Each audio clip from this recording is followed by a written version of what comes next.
आज उनका हिंदुत्व खतरे में आ रहा है। तरीके का उत्पीड़न करके भारतीय जनता पार्टी क्या सिद्ध करना चाहती है। सिंह यादव जब कभी इस देश में धर्मनिरपेक्षता का इतिहास लिखा जाएगा तो लिखा जाएगा कि वो इस दुनिया के सबसे अच्छे धर्मनिरपेक्ष राष्ट्र नेता थे। शंकराचार्य स्वामी अभिमुक्तेश्वरानंद सरस्वती को पहले मौनी अमावस्या पर स्नान करने से रोका गया, उनके चेले चपाटों के साथ मारपीट की गई, अभद्रता की गई और तमाम चीजें ऐसी हुई। लेकिन अब उनसे प्रमाण पत्र मांगा जा रहा है कि आप ये साबित करिए कि आप ही असली शंकराचार्य हैं।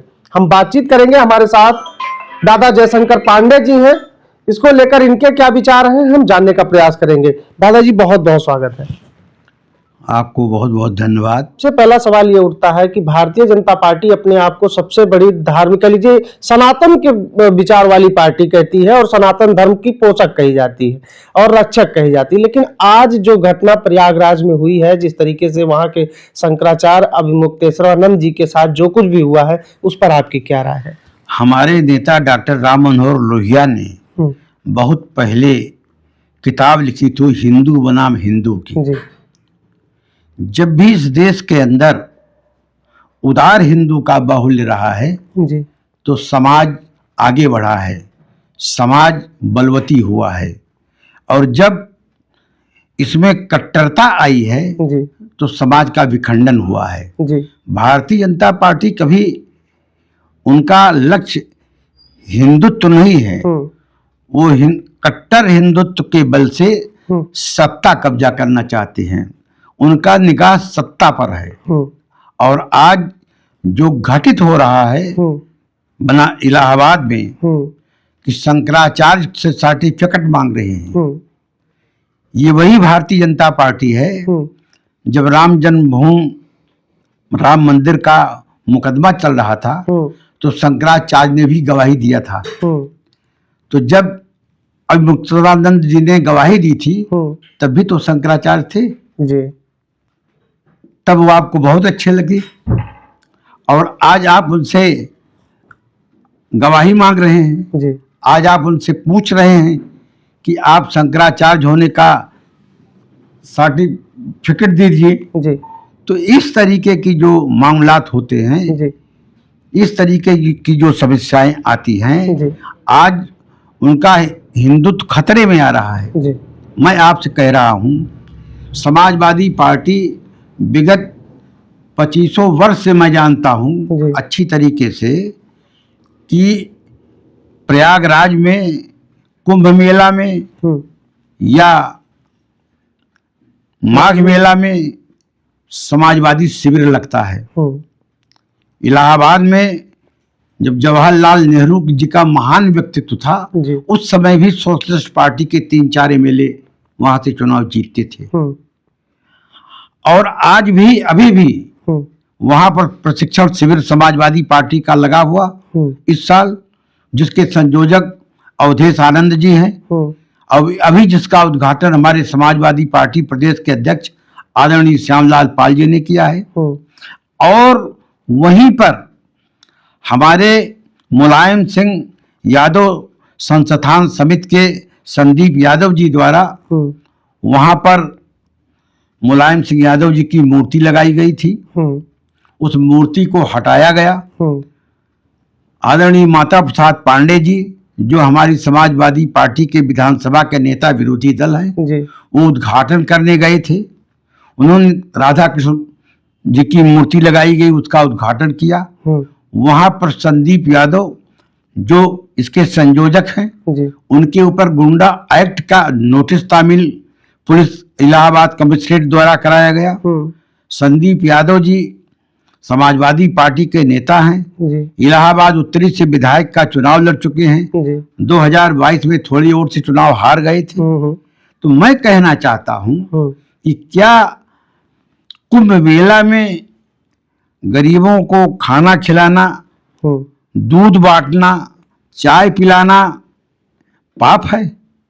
अगर समाजवादी पार्टी के शिविर में संदीप यादव दूध बांट रहे हैं, चाय पिला रहे हैं, भोजन करा रहे हैं, कुंभ मेला में करा रहे थे, तो तो उन पर रोक लगाई जा रही है, गुंडा एक्ट का मुकदमा चलाया जा रहा है, उनका जो दूध आ रहा है उसको इंस्पेक्टर के द्वारा चेक कराया जा रहा है, उनके दूध के कंटेनर को पानी में जमीन पर फेंका जा रहा है। इस तरीके का उत्पीड़न करके भारतीय जनता पार्टी क्या सिद्ध करना चाहती है। और आदरणीय मुलायम सिंह यादव जी, मैं तो कहता हूं कि वो एशिया के महान नेता थे, 3 बार मुख्यमंत्री थे, देश के रक्षा मंत्री थे, उन्होंने लाखों लोगों का कल्याण किया, पंचायती राज लागू किया और उन्होंने उत्तर प्रदेश की शोषित पीड़ित दलित समाज को, अगड़े पिछड़े सारे समाज को नई दिशा देने का काम किया। अगर हम उनकी मूर्ति लगा करके पूजा करते हैं तो उसमें क्या बुराई क्या है। लेकिन भारतीय जनता पार्टी और तमाम उनके जो समर्थक हैं वो बार बार ये आरोप लगाते रहते हैं कि उन्होंने कार सेवकों पे गोली चलवाई और उन्होंने सदन में कहा कि जो है हम मुसलमानों के हितैषी हैं।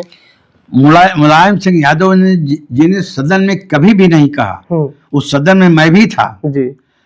मुलायम सिंह यादव जब कभी इस देश में धर्मनिरपेक्षता का इतिहास लिखा जाएगा तो लिखा जाएगा कि वो इस दुनिया के सबसे अच्छे धर्मनिरपेक्ष राष्ट्र नेता थे। सुप्रीम कोर्ट ने उनको दायित्व दिया था। राष्ट्रीय सुरक्षा परिषद की बैठक में ये कहा गया था कि आप इसकी रक्षा कीजिएगा। उन्होंने उत्तर प्रदेश के मुख्यमंत्री पद का शपथ ग्रहण किया। उसमें उन्होंने कहा कि मैं बाबरी मस्जिद की रक्षा करूंगा। उन्होंने संविधान की रक्षा किया और संविधान की रक्षा के लिए उन्होंने हर संभव काम किया। और दूसरी तरफ भारतीय जनता पार्टी के नेता आदरणीय कल्याण सिंह जी ने सुप्रीम कोर्ट में एफिडेविट दिया था कि मैं इस ढांचे की रक्षा करूंगा जब तक मुख्यमंत्री रहूंगा। लेकिन जब कुर्सी का सवाल आया तो आदरणीय मुलायम सिंह यादव जी ने अपमानित होकर के भी संविधान की रक्षा की और मुख्यमंत्री के पद को लात मार दिया। लेकिन संविधान की रक्षा की, चूंकि उन्होंने संविधान का शपथ ग्रहण किया था जी। भारतीय जनता पार्टी के नेता शपथ तो ग्रहण करते हैं संविधान का, लेकिन न उनका संविधान में विश्वास है और न संविधान के शपथ ग्रहण में विश्वास है। लेकिन एक जो सवाल उठता है कि उस टाइम में जो प्रमुख गृह सचिव रहे नृपेंद्र मिश्रा जी, वो गृह सचिव कभी नहीं थे, वो मुलायम सिंह जी के सचिव थे जी, प्रमुख सचिव थे जी। और गोली चलाने का आदेश हमेशा कलेक्टर देता है जी, मजिस्ट्रेट देता है जी, न मुख्यमंत्री देता है और न प्रमुख सचिव देता है। आदरणीय नृपेंद्र मिश्रा जी बहुत अच्छे अधिकारी हैं और उन्होंने कई बार बयान दे चुके हैं कि गोली चलाने का आदेश जो है वो मजिस्ट्रेट समय की गतिविधि और स्थिति को देखकर अवलोकन करके देता है। न मुख्यमंत्री गोली चलाता है न सचिव गोली चलाता है। और अगर भारतीय जनता पार्टी को इतना ही ज्यादा दुख और दर्द मुलायम सिंह से था तो मुलायम सिंह के प्रमुख सचिव माननीय नृपेंद्र मिश्रा जी को उन्होंने राम मंदिर निर्माण समिति का अध्यक्ष क्यों बनाया है। गुड़ खाएंगे और गुलगुला से परहेज करेंगे, यही चरित्र है भारतीय जनता पार्टी का। अच्छा, अभी एक और प्रकरण काशी में चल रहा है मणिकर्णिका को लेके। कहा जा रहा है कि पाल समाज से जो अहिल्याबाई होलकर जी थी उन्होंने उस स्थान की स्थापना की थी और आज वो भारतीय जनता पार्टी इसको तोड़ रही है और कहा जा रहा है कि उसका हम कह लीजिए नवीनीकरण कर रहे हैं, सौंदर्यीकरण कर रहे हैं। भारतीय जनता पार्टी हर धार्मिक स्थान को पर्यटन स्थल के रूप में बदल रही है। उनका धर्म से न कोई संबंध है न धार्मिक भावनाओं से संबंध है, उनका संबंध व्यापार से, कारोबार से है। मैं आपसे पूछ रहा हूं कि काशी में विश्वनाथ कॉरिडोर बनाया गया, सैकड़ों छोटे छोटे मंदिर तोड़ डाले गए। इसी तरीके से मणिकर्णिका घाट शमशान घाट है। शमशान घाट पर लोग मलमूत्र तक नहीं करते। 2 घाट था, हरिश्चंद्र घाट था और मणिकर्णिका घाट था। अहिल्याबाई होलकर पाल समाज की हैं, पीडीए समाज की हैं। इसके लिए पीडीए समाज के लोगों ने, पाल समाज के लोगों ने वहां पर प्रदर्शन किया और इतना ही नहीं, वहां पर मैं आपको बताना चाहता हूं, संकट मोचन मंदिर के महंत पंडित विश्वम्भर नाथ मिश्रा जी ने भी इस बात पर रोष प्रकट किया है कि योगी जी की सरकार, मोदी जी की सरकार जो है बुलडोजर चला रही है, मंदिरों को तोड़ रही है, ये दुर्भाग्यपूर्ण है और इसको काशी के लोग बर्दाश्त नहीं करेंगे। इन्होंने मंदिर ही नहीं तोड़े, वह सर्व सेवा संघ का वहां पर गांधी जी के नाम पर, जयप्रकाश नारायण जी के नाम पर सर्वोदय का सबसे बड़ा स्थान था। आदरणीय लाल बहादुर शास्त्री जी जब रेल मंत्री थे, उन्होंने दिया था। उन्होंने पूरा उसको गिरा करके, गांधी जी के पुस्तकों को जमीन पर फेंक करके, वहां गांधी सर्व सेवा संघ के सारे स्थान को मिटा करके पर्यटन स्थल अडानी और अंबानी को देने जा रहे हैं। इनकी नजर में धार्मिक महत्व कोई नहीं है, इनका केवल महत्व है किस तरीके से आमदनी होगी और धार्मिक स्थान को पर्यटन स्थल के रूप में डेवलप करके उसे मुनाफा कमाना चाहते थे। ये इनका दृष्टिकोण है, इनका कोई धार्मिक दृष्टिकोण नहीं है। अभी योगी आदित्यनाथ जी ने प्रेस कॉन्फ्रेंस की, प्रेस कॉन्फ्रेंस में उन्होंने साफ तौर पे ये कहा कि जो तमाम लोग ये वीडियो शेयर कर रहे हैं मूर्ति तोड़े जाने की और वहां मंदिर तोड़े जाने की, वो एआई से जनरेटेड है और 8 लोगों पर उन्होंने मुकदमा कायम कराया है। योगी जी इस प्रदेश के आदरणीय मुख्यमंत्री हैं, लेकिन वो झूठ बोलने के लिए विवश हैं। आज तक दूरदर्शन क्या एआई वो से दिखा रहा है?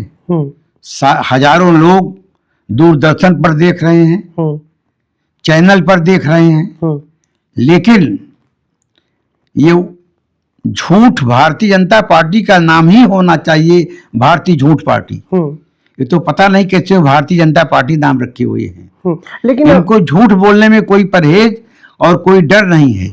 दुनिया में जितने भी राजनीतिक दल हैं वो झूठ बोलना पाप समझते हैं और भारतीय जनता पार्टी झूठ को रणनीति का एक हिस्सा मानती है। लेकिन वो कहते हैं कि अगर भारतीय जनता पार्टी है, योगी आदित्यनाथ जी हैं, प्रधानमंत्री नरेंद्र मोदी जी अगर सत्ता में है तो हिंदू सुरक्षित है, नहीं तो वही बांग्लादेश और जैसी कहानियां योगी आदित्यनाथ जी कहते हैं। इस देश में मुगलों ने सैकड़ों वर्ष राज किया, क्या हिंदू समाप्त हो गया? नहीं। ये हिंदू समाज आज एक डरा हुआ समाज इस देश में बना दिए हैं। कोई ईडी से डर रहा है, कोई सीबीआई से डर रहा है, कोई पुलिस से डर रहा है, कोई बुलडोजर से डर रहा है। वैसे समाज को डरा हुआ समाज बना करके पूरे समाज का शोषण करने का काम कर रहे हैं। भारतीय जनता पार्टी डरा के लोगों को राज कर रही है, डरा करके पूरा देश को ही डरा दिया है। आप बताइए, ट्रंप बोल रहा है, मुंह पर थप्पड़ मार रहा है, और इसी देश में हमारे प्रधानमंत्री लाल बहादुर शास्त्री जी थे जिन्होंने एक बार प्रेरणा दी जय जवान जय किसान का, और इस देश का आदमी नागरिक एक दिन उपवास करने लगा। अभी लखनऊ में राष्ट्रीय प्रेरणा स्थल पर माननीय मोदी जी आए थे, योगी जी थे, इन्होंने भाषण दिया। आदरणीय अटल बिहारी वाजपेयी जी, माननीय दीनदयाल उपाध्याय जी और डॉक्टर श्यामा प्रसाद मुखर्जी जी की मूर्तियां लगाई, महान लोगों की। लेकिन जब इनका भाषण हुआ, इनके भाषण के होने के बाद, मोदी योगी जी के बाद, वहां सजाया गया था गमला। लोग इनके प्रेरणा लेने के बजाय गमला लेकर भाग गए और वहां पर जो भोजन बिखरा हुआ था, दूसरे दिन भेड़ियां खाई, सैकड़ों भेड़ियां मर गईं। इनके प्रेरणा का ये असर था कि लोग गमला लेकर भागने लगे। अब एक लाल बहादुर शास्त्री जी प्रधानमंत्री थे, उनके प्रेरणा का ये असर था कि लोगों ने उपवास करना छोड़ दिया और जय जवान जय किसान का नारा देश का नारा बन गया। देखिए, हमारे साथ फिर बातचीत हो रही थी, हमारे साथ समाजवादी पार्टी के पूर्व विधायक और उत्तर प्रदेश के प्रदेश महासचिव जयशंकर पांडेय जी थे, जिनसे तमाम मुद्दों पर चर्चा हुई। और तमाम बातें निकलकर सामने आई। इसको लेकर आप क्या राय रखते हैं वो कमेंट बॉक्स में जरूर बताइएगा। मिलते हैं वीडियो में। नमस्कार।